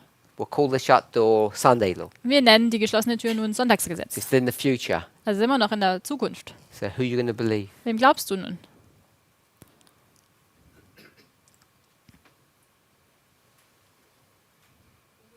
So you're going to believe me? That's a good answer. I like that one.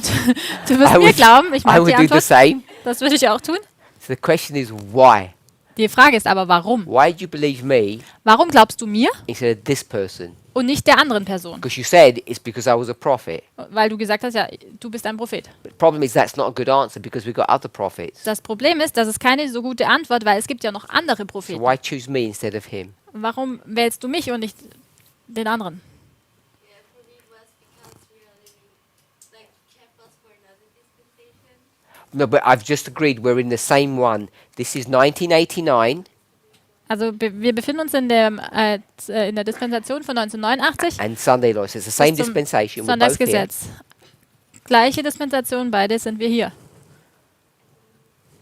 So you're not sure why you believe me and not him? Also du bist dir nicht sicher, warum du mir glaubst und nicht ihm? Okay, so this is why this passage is so important. Deshalb ist dieser Abschnitt hier so wichtig. Because you've got many voices Denn wir haben viele Stimmen, talking about things, die über Sachen sprechen. and you want to know who's got the right voice, the right Und du messenger. möchtest wissen, wer ist die richtige Stimme, wer ist die richtige Botschaft. So to trust me instead of someone else, Es ist also mir zu vertrauen und nicht jemand anderen. you need some kind of evidence Dafür braucht man Beweise, besides my badge. neben nur meiner Aufschrift. Sister Esther. So for me, ich sag's in Deutsch, ja.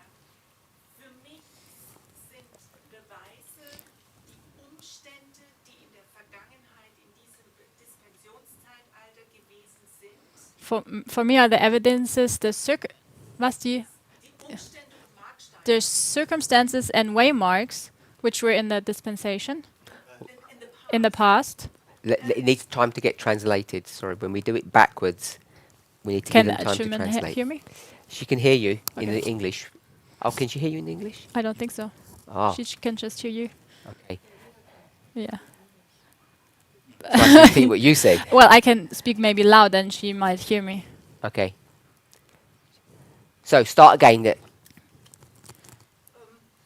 For me, it's important what happened in the past in my dispensation, and the mark stones was fulfilled or not. We'll stop there. So you have to repeat. Yeah. So what you've said is Also, was du gesagt hast, to know who to follow, um zu wissen, wen man folgt, you need to go into the past, muss man in die Vergangenheit gehen. and the past you said is our dispensation. Und die Vergangenheit sagst du, das Your ist dispensation. meine. To compare with the other dispensation in the past. So we're going to go to our dispensation and previous ones. Wir gehen also in unsere Dispensation und zu vorangegangenen Dispensationen. And what are you checking for? Und wonach suchst du? Was checkst, About prüfst du? the mark stones from the reform lines. So you're checking how the waymarks from the reform lines, I'm going to add the bit, has been fulfilled. Du überprüfst die Wegmarken, die sich erfüllt haben. Okay, so she's addressing your question, or my question. How do you know who to choose? Also sie nimmt jetzt Bezug auf die Frage, wen man wählt. And she's just explained this in a slightly different way. Und sie hat das hier nun auf eine etwas andere Art und Weise erklärt. Because she mentioned waymarks, Denn sie hat Wegmarken genannt. and we've got these waymarks. Und wir haben diese Wegmarken hier.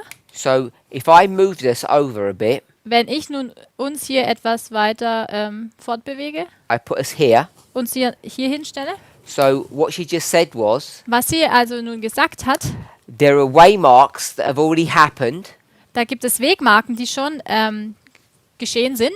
and she's going to compare these Und diese möchte sie vergleichen, to previous histories.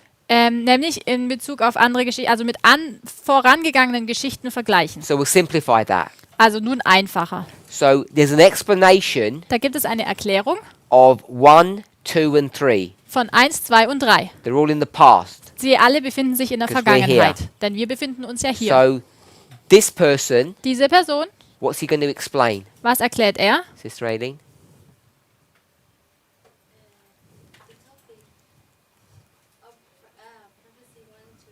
So he's going to explain 1, 2, and 3. Er erklärt die Prophezeiungen 1, 2 und 3. And I'm going to do what? Und was mache ich?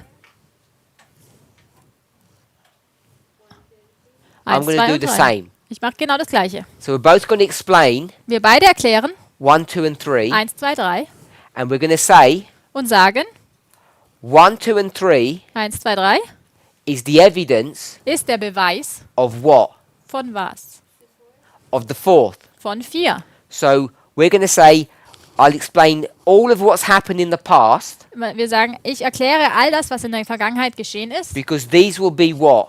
denn diese werden was These will be sein? my proof Mein Beweis for what? für was? For this one. Für diese Because hier. that's what we're interested in. 4, denn darin sind wir interessiert. So he's going to have one version, Er hat also eine Version and I'm going to have another version. und ich habe eine andere. So that's how you would know Das ist, wie du wissen kannst, which one to follow. wem du folgst. It's not by going into the past here, Es ist nicht, dass man in die Vergangenheit geht, because we'll all come with the same answer here, won't we? denn wir alle würden die gleiche Antwort hier haben. We'll come up with the same date, with the same event, because that's Yeah. history. Wir kommen auf mit dem gleichen Datum, mit dem gleichen Ereignis, weil das ist ja Geschichte. What we're interested in Worin wir interessiert sind, is their fulfillment, ist die Erfüllung, which is in order. welche in ihrer Reihenfolge ist. And the only way to actually do this Und die einzige Art und Weise, dies zu tun, is that you have to do what? ist was zu tun. You have to pass over the ground. Du musst über den Grund gehen, über den Boden gehen. So we're not here, Wir befinden uns also nicht and we're hier, not here. wir auch nicht hier. So at this point, how many prophecies have we gone through? An diesem Punkt, durch wie viele Prophezeiungen sind wir hindurchgegangen? 2. 2. This one, Und diese hier? 3. 3. So we're here. Wir befinden uns hier. What's he going to say? Was würde er sagen? Was wird er sagen? Prophecy number Prophezeiung Nummer has been hat sich fulfilled. erfüllt. And therefore, Und deshalb this is going to happen. wird dies geschehen. Yes? Ja? I can prove this is going to happen because number 1 has happened. Ich kann beweisen, dass dies geschehen wird, weil Nummer 1 schon And what sich am I erfüllt going to hat. say? Und was sage ich? Exactly the same thing. Genau das Gleiche. So the question is, Die Frage also, what did prophecy number 1 say? What did it look like? was sagt denn Prophezeiung Nummer 1? Wie schaute sie aus? What's his version? Was ist seine Of number Version one. von Nummer 1?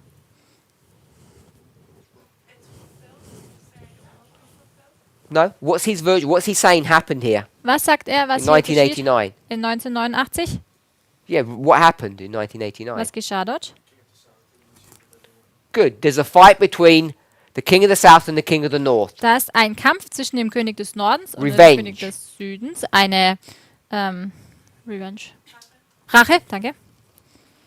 Soviet Union, America, United States of America. Die Sowjetunion gegen die Vereinigten Staaten von Amerika. So we could say the United States of Russia and United States of America. Wir können sagen, die Vereinigten Staaten von Amerika gegen die Vereinigten Staaten von Russland. They have a fight. Sie haben einen Kampf And the fact that they have a fight und der Fakt, dass sie hier kämpfen, proves what? beweist was? What does it prove? Was beweist es? Sister Aileen? So number one has happened. Nummer 1 ist schon erfüllt. What does that prove? Und was beweist das? It proves the number 4 is coming. Beweist, dass Nummer 4 kommen wird. We agree with that? Können wir damit So when übereinstimmen? you see Russia and America fighting, Wenn du also Russland und Amerika kämpfen siehst, it proves number 4. beweist das Nummer 4. We okay with that? Können wir So damit that's what he übereinstimmen? said. Das ist das, was er sagte. And what did I say? Und was habe ich gesagt? Exactly the same thing. Genau das Gleiche. So I said exactly the same thing. You can't tell the difference. Also wir haben genau das Gleiche gesagt und du kannst den Unterschied nicht sagen. So when you get to number 2, Wenn wir also hier zu Nummer 2 kommen, here, hier, now what is he saying? was sagt er nun? Sister Tamina. What's he saying now? Was sagt er jetzt? We've got specific, this is generic. I haven't told you what that is. So what's he saying? What is that? P1 was specific, Achso, Prophezeiung 1 war jetzt America, Russia. spezifisch, Amerika gegen Russland. Prophecy 2 was just generic. Okay. Und die Prophezeiung 2 war nur jetzt allgemein gesagt. What's he saying? Was sagt er? Just give us a story so we all get it clear. The next prophecy, prophecy number 2, has been fulfilled. Therefore, Therefore, number 4 will happen. okay, Also Prophezeiung Nummer 2 hat sich erfüllt und deshalb wird Prophezeiung 4 geschehen. Russia and America fight. Russland und Amerika kämpfen. Russia's killed. Russland wird getötet. And Und something else happened. noch was ist geschehen. Something else happened. Noch etwas weiteres ist geschehen. Past tense. In der Vergangenheit. Was fulfilled. Was hat sich wurde erfüllt. And therefore, Und I deshalb can prove that this is going to happen. kann ich beweisen, dass dies geschehen wird. We okay with that? Können wir damit übereinstimmen? So he would say that and I would say the same thing. Er würde das sagen und ich sage genau das Gleiche. So prophecy number 2 is what? Prophezeiung Nummer 2 ist was? Let's give an example. Lass Brother uns Roland, prophecy ein- number 2 for you. Ein Beispiel. Prophezeiung Nummer 2. This time of our time. We're in our time, 1989. In unserer Zeit, 1989. 9/11. I'd go Elf- with 9/11 as well. 11. September. So, Also, 9/11 has happened. 11. September ist geschehen. He says Er sagt, number 4 is happening Nummer 4 wird geschehen, because America and Russia fought weil Amerika und Russland gekämpft haben and Islam attacked the United States. und der Islam die USA attackiert hatte. So I can prove this is going to happen. Und deshalb kann ich beweisen, dass dies geschehen That's wird. what he said. Das ist, was er sagt. And now I say Und ich sage, 1 and 2 have happened 1 und 2 sind geschehen and therefore this is going to happen. und deshalb wird das geschehen. But now Aber jetzt there begins to be some slight differences. gibt es da so kleine Unterschiede. We both agree with the symbol of the waymark, Wir beide übereinstimmen mit dem Symbol der Wegmarke, but now we start having some slight differences. aber jetzt fangen wir an, kleine Unterschiede zu haben. Example, Ein Beispiel dafür. he would say, Er würde sagen, Ellen White spoke about this Ellen White hat darüber gesprochen in Testimonies to the Church, Volume 9. in Band der Zeugnisse, Band 9. And I would say, Und ich würde sagen, what did I say? was sage ich? No, she didn't. Nein, sie hat nicht She was speaking darüber about gesprochen. something else. Sie spricht hier über etwas anderes. So we begin to say something different. Also hier fangen wir an, über verschiedene Dinge zu So sprechen. by the time you get to this waymark here, Also number bei der 2, Zeit, an dem Zeitpunkt, dass wir zur Nummer 2 gelangen, we're beginning to say things that are slightly different. sagen wir die Dinge etwas unterschiedlich. Now by the time you get to number 3, Und sobald du dann zu Nummer 3 kommst, now we're saying things that are really different. sagen wir Dinge, die wirklich unterschiedlich sind. So I'll just put number 3 here, Ich markiere jetzt hier Nummer 3 and I'll call this 2019, und nenne es 2019, November 9th. 9. November. Now we're saying things substantially different. Jetzt sagen wir die Dinge wirklich komplett verschieden. So the reason why Sister Aileen said she'd choose this person and not this one Der Grund, warum Aline gesagt hat, ich wähle diese Person und nicht die andere, is even though they're looking at the same event, auch wenn sie die gleichen Ereignisse betrachten, the explanation is substantially different and it becomes more different as you go further along. ist, dass sie die die Dinge anders erklären. Die Erklärungen sind verschieden und je weiter du in der Zeit fortschreitest, desto unterschiedlicher werden sie. We've only given 3. Und wir haben hier nur There are 3 many more. gegeben und es gibt noch viel mehr. These are special prophecies Das sind die speziellen that get Prophezeiungen, fulfilled, die ihre Erfüllung finden, that come to their end die zu ihrem Ende gelangen. in this history In dieser Geschichte from 89 to the Sunday law. von 89 bis zum Sonntagsgesetz. And the way you know Und die Art und Weise, wie du wissen kannst, which person to believe or accept welcher Person du Glauben schenkst oder annimmst, is by their explanation of what these prophecies meant, what happened. ist durch die Erklärung, wie sie die Prophezeiungen erklären, was geschehen ist. To me. You know, this is actually quite mean because It's quite mean on my part. God's part. explaining it. Prophecy 1 and 2 kind of makes you used to both prophets, and then by the time they diverge, and you're like in the middle and you have to choose, and you're like a helpless sheep, sometimes not knowing where to go. Can you So read? you're going to trust both shepherds. So, Sister Tamina said this is mean Schwester Tamina hat gesagt, dass das gemein on God's part von Gott, because He created this. weil er das hier so kreiert hat. And she said, at the beginning, Sie sagt, hier am Anfang you have 2 people saying the same thing. hat man 2 Leute, die genau das Gleiche sagen. And by the time you get to number 2, Aber sobald du zu Nummer 2 kommst, it's very slightly different. ist es etwas unterschiedlich. And maybe it's just the way they explain it. Und es mag vielleicht nur die Art und Weise sein, wie sie erklären. And by the time you get to number 3, Aber sobald du zu 3 gelangst, after you've trusted these people, nachdem du nämlich den Personen vertraut hast, then you're confronted with making a choice, wirst du damit konfrontiert, dass du eine Wahl treffen musst, which is very difficult welche sehr schwierig ist. because you've trusted people and now you have to make a decision. Denn du hast den Leuten ja vertraut und jetzt musst du eine Entscheidung treffen. Is that what you said? Yeah. I agree. Ich stimme damit überein.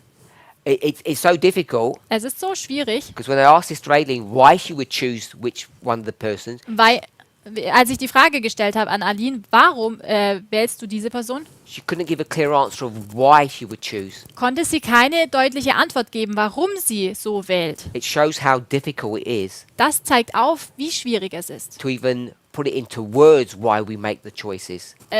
um es überhaupt in Worte zu fassen, warum wir uns so entscheiden. So just to summarize what we looked at, Lasst uns zusammenfassen, was wir betrachtet haben.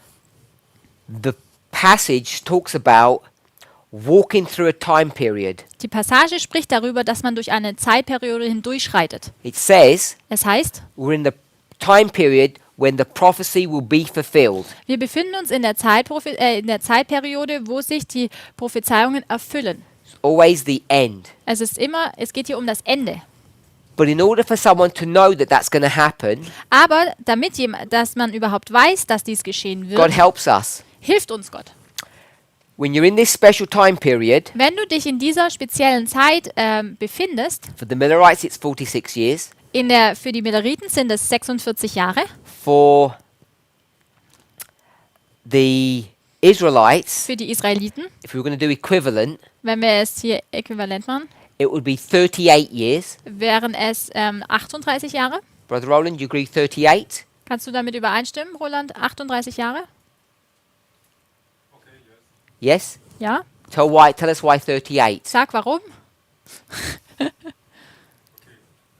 What have I just done? Was habe ich eben gemacht? Bis ins Letzte habe ich das jetzt noch nicht begriffen. I didn't understand it totally. But you said yes. Aber du hast ja gesagt. 30 ist Teil von den 40. 38 is a part of 40. Okay? No. Nein. Okay. What waymark is this? Welche Wegmarke ist das hier? 27. 27. What happens? Was ist geschehen? Baptism, Baptism. die Taufe. What waymark is that for us? Und welche Wegmarke ist das für uns? 9/11. 11. September. What prophecy number is that Welche Prophezeiung, also welche Nummer der Prophezeiung ist es? on that Auf, picture? auf diesem Bild hier drüben? Number The 2. Ja, die zweite. So we want number. We Wir- want number 1. Wir möchten Nummer 1 haben hier. What's number Und 1? was ist Nummer 1 auf diesem Bild? Do you know the date? Weißt du das Datum? 4 BC. Okay, so minus 4. Also minus 4. So 34 plus 4 Also 34 plus 4 is 38. gibt 38. Yeah? So this history here, Diese Geschichte hier also, oh, does everybody know what I just did? konnte jeder folgen, was ich eben gemacht habe? Brother Jim, does that make sense? Good. This is the birth of John and Jesus. Das ist die Geburt von Johannes und Jesus. The time of the end. Die Zeit des Endes. So we've got equivalents. Also so haben wir jetzt die gleiche Linie. This one that we had here Diese, die wir hier haben, was just this one war nur dieser Teil. from 2 to 4. Von der Nummer 2 bis Nummer 4. So that would be 2, Das hier wäre also Nummer 2, that would be 3, das hier 3 and that would be und 4. das hier 4. So we just put number 1 in. Also haben wir hier noch die Nummer 1 hinzugefügt. We're okay with that? Können wir damit übereinstimmen? So to know this is going to happen, Um zu wissen, dass dies geschehen you wird, need to know all of these events. müssen wir all diese Ereignisse kennen.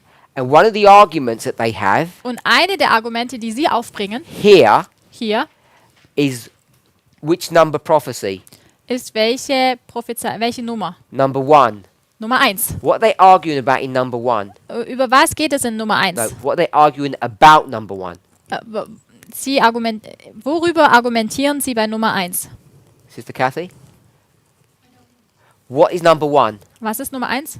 No, this is the birth of Jesus. What are they arguing here? Die Geburt Jesu. Und worüber argumentieren sie? What? No, well, they're arguing something about number 4. See- Sorry, number 1 here. His birth. What's the argument about his birth? Was ist das Argument über seine Geburt überhaupt?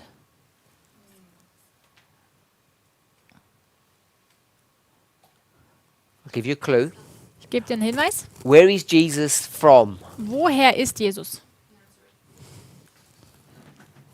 Where's he from? No, oh, sorry, from Nazareth. Er ist aus Nazareth. And what did they say? Und was sagen sie? Nothing good can come from Nazareth. Nichts Gutes kann aus Nazareth kommen. So there's an argument Also gibt es da ein Argument, where he was born. wo er überhaupt geboren wurde. Is it Bethlehem, Ist es Bethlehem, according to the prophecy, gemäß der Prophezeiung, or is it Nazareth, oder ist es Nazareth? which means he's nobody? Welches bedeutet, dass er ein Niemand ist. And then they argue, Und dann bringen sie vor, who is his dad? wer ist denn überhaupt sein Vater? So was he born from whoredom, Wurde er durch Hurerei geboren or was he born from the Spirit? oder durch den Geist? So people are arguing about how number 1 was fulfilled. Und die Menschen argumentieren oder streiten nun darüber, wie überhaupt Nummer 1 Erfüllung If finden you don't get konnte. number 1 correct, Und wenn du Nummer 1 nicht richtig you hast, don't get number 2. dann kannst du Nummer 2 auch nicht richtig And at haben. number 2, Und bei Nummer 2, what does John say? was sagt Johannes? Behold, Siehe, the Lamb of God. das Lamm Gottes. And he points Und er zeigt over there somewhere. da drüben irgendwo hin. And everybody looks, Und jeder schaut hin. and what can they see? Und was können sie sehen? Nothing. Nichts. They can't see anything.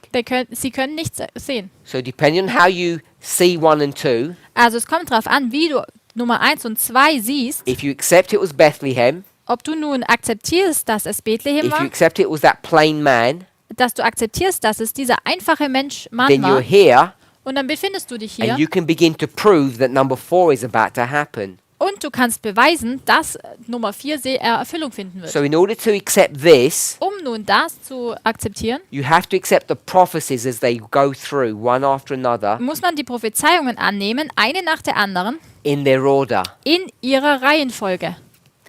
And what happens when people leave this movement? Was geschieht nun, wenn Menschen die Bewegung verlassen?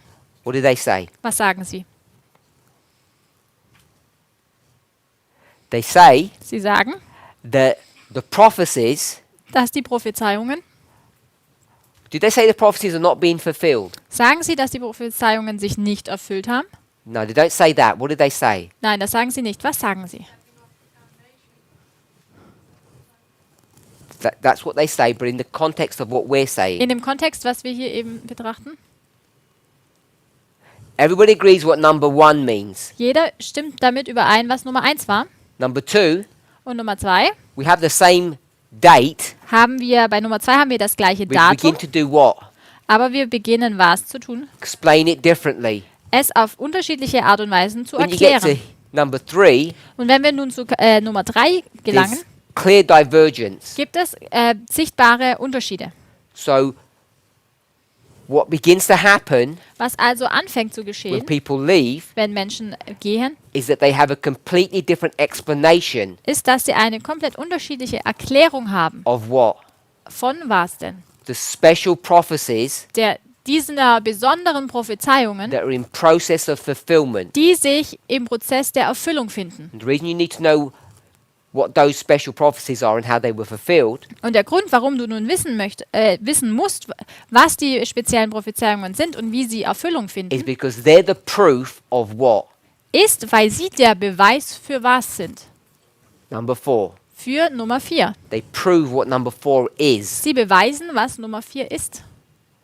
We'll cover this again in our next class. Und darüber möchten wir in unserer nächsten Let's pray. Klasse sprechen. Lasst uns beten.